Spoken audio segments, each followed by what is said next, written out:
Hey, Inspired Tribe, my fellow freedom lovers. It's Jean Nolan here. Thank you so much for joining me again today. I just came out of a conversation, a very long conversation with one of the closest people in my life. And as we usually do, we go deep into many topics. We go deep into the discussions, and we both share a great intention in this life, something that drives us, something that keeps us going, something that inspires us. And that is to help people in any way, shape, or form we can. That's really what drives us every day. And so a lot of our conversations revolve around what can we give, how can we assist people. And today we talked a lot about the nature of our reality and how so many people are in this awakening process, what that really means, and what would be helpful in this awakening journey. And he said, if you could tell people one thing maybe, that sums it all up, what would that be? And I said, let's say one thing is a little too little. What about 5 things that everyone could do, that everyone can implement in their lives to help them with this awakening journey? And before we go into what these 5 things are, let me thank you for subscribing. Let me thank you for liking this video, for sharing it with your friends, and just being a part of the Inspired Tribe. We love you and we appreciate you. So why do we need different things that help us in an awakening process? And what even is this awakening process? The truth is that it is hard to define because we haven't reached the end of it yet, and who knows when that will be. But in a nutshell, what this awakening means is that you open your eyes, your heart, your mind to how things are rather than how you perceived them to be or believed them to be. Now, when I say to how things are, that's another form of perception, of course, but it is always a journey into greater truth. If that makes sense, we're not arriving necessarily at a final truth, but we're expanding into more and more and greater truth. And the number one thing on this journey that we all need to do, which is actually really challenging to do, is we need to question everything. Question everything man-made. Let me put that at the end of that sentence. Question everything man-made. What do I mean by man-made? Everything that mankind has created, whether that's systems, rules, laws, of course, buildings, structures, all of these things that are man-made need to be questioned. First of all, question, are they true? Are they really what they appear to be? Do they have a very different intention than what is being projected onto society? Are they valuable to society, or are they destructive to society? See, so many things that we're debating in the public realm or that have heated discussions attached to them are so ideologically driven that you never get to the core questions. Let's take something that everyone uses as transportation. We're now in this huge transformational period where they're literally phasing out gasoline cars and going into electric vehicles mainly. Now, a lot of things speak for electric vehicles, right? A lot of things would say that this is a better option.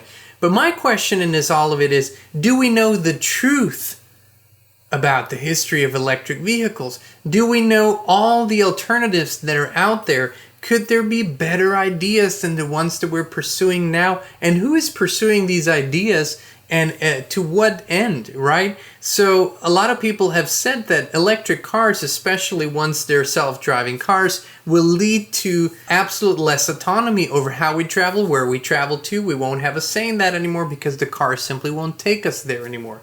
Now, if we open our minds, if we question transportation in itself, if we question all these things, if we really go to the root of it, we might come to very different answers. So the number one tip in this awakening process really is to not shy away from questioning everything man-made.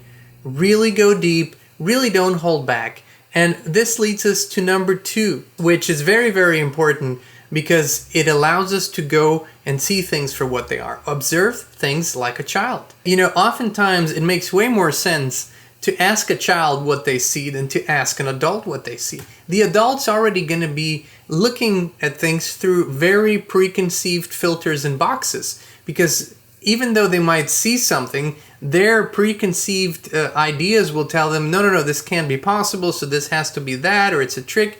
Versus a child will observe a situation and kind of report exactly on what is happening rather than saying what the child believes is happening, which can be two very different things. So observation means to let go of all your preconceived ideas, notions, rules, everything that's in your mind, and you just look at a situation and try to very clinically observe it. Simply see what's there.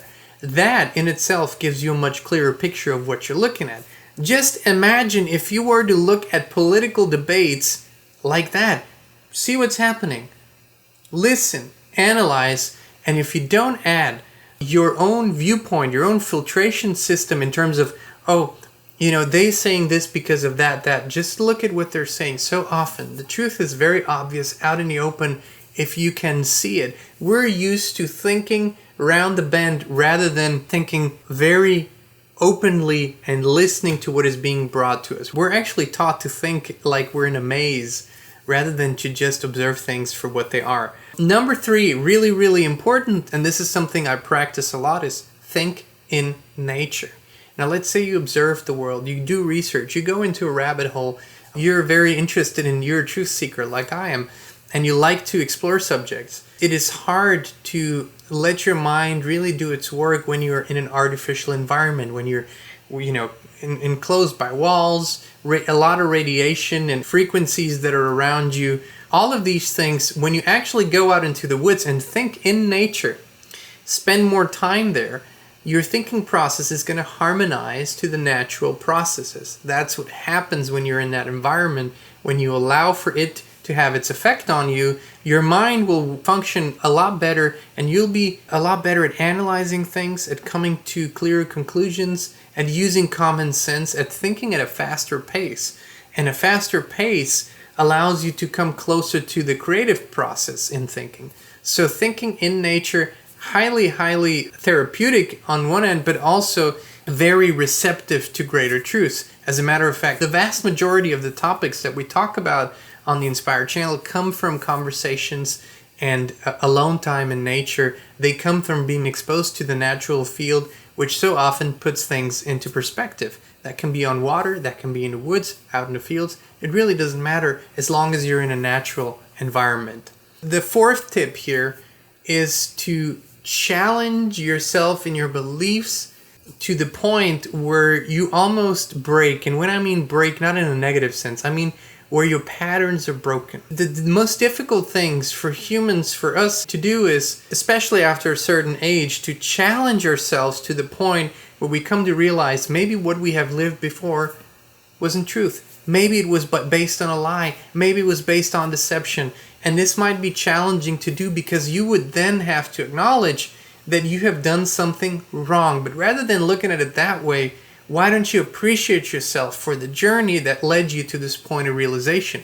But the essence here is we need to challenge ourselves in our beliefs. Otherwise, we will never come to truth, which means that what might have felt true for us a year ago, with the information we have now, with the understanding we have now, with the perception that we have now, this isn't true anymore, so we need to change and adapt to that. And this a lot of times rubs people the wrong way because they said, now we're questioning everything, we're questioning history. Yes, we have to do that. We have to challenge our beliefs because if something is the truth, it can be challenged. If the truth can be dissected, the truth can be interrogated, it will still remain the truth. If it's a lie, it will fall apart. And do you want to base your whole life on a belief system, or do you want to base it on a truth system? Those are two very different things. And so we need to challenge ourselves to do that. What I never challenge, what I never question, are my morals, my ethics, and my values. See, I'm very conservative like that. I'm super conservative with my values and my morals. These are absolutely set in stone for me, and I'm not willing to let them go or give them up for anything, really. So that's really important to me. But other than that, I've learned that we need to question absolutely everything. Which leads me to the last tip, and this list is not meant to be complete, but this last tip should and could have also been the first tip. It's to connect with the Creator. And what does that mean? I believe in an all-loving, all-powerful Creator. I also believe that a spark of that Creator is within me also, and I give it space to live within me and express itself through me. That is, as a matter of fact, that's my greatest intention. But I can tell you this. In my life, until I've made the decision to establish this connection, reestablish it, or intensify it, or begin to define it in some way, begin to live it, begin to really pay attention to it. Things in my life didn't go so well, and I didn't really feel fulfilled or at peace. I have the Creator in my life. I talk to God all the time. God talks to me in His ways, and I accept that the ways He chooses are the right ways. But what I am saying is my whole life is based on that relationship. It's the foundation for everything. And I'm thankful, I'm grateful to the Creator. I don't ask of the Creator because it's already been given. What I do is I thank for my ability, ever-increasing ability, to sync up, to align with the things. I thank for the blessings in my life, and I thank for the wisdom that is being given to me and that I'm able to receive it. Those are things that are important to me. But this connection with the Creator is the basis for everything I do, for my breathing, for my thinking, for my feeling, for my family life, for everything. It's the Creator in me that I bring Him everywhere. I bring the Creator to everything. And if I ever find myself disconnecting a little bit, that is the most important thing, that I reestablish that connection deeply. To me, that's meditation, or meditative prayer, if you will. It's going deep within and making it the most important thing in my life. I can only encourage you all to do that as well, and to give yourself the time to do it, and to realize nothing could be more important right now for you individually and for us collectively than to do the things we just talked about, these 5 things and more, because we're all the lighthouses that are potentially co-creating this beautiful new way of living together. But we can only do it if we're willing to be really, really focused in this age of discernment that we're in, to really separate the wheat from the chaff, to really go deep within and stop living in half-truths and stop doing things half-assed. That's really important. It's actually the most important thing on this earth, in this life right now, that we become truth seekers beyond anything and connect on the deepest possible level. These are some of the things that we would encourage you to do, things we do constantly. And that's come out of this conversation today with my very, very dear friend. And it's something that I cherish so deeply, because if you talk to someone who's close to your heart, and if it's a real connection, expansion always happens of the mind, of the heart, of the soul, of ideas. And so I'm extremely grateful today for him, for my friend, extremely grateful for all of you. Thank you for being here. We love connecting with you. We love hearing from you. We love that we're all part of this beautiful tribe together. Thank you so much, and we'll be with you again very, very soon.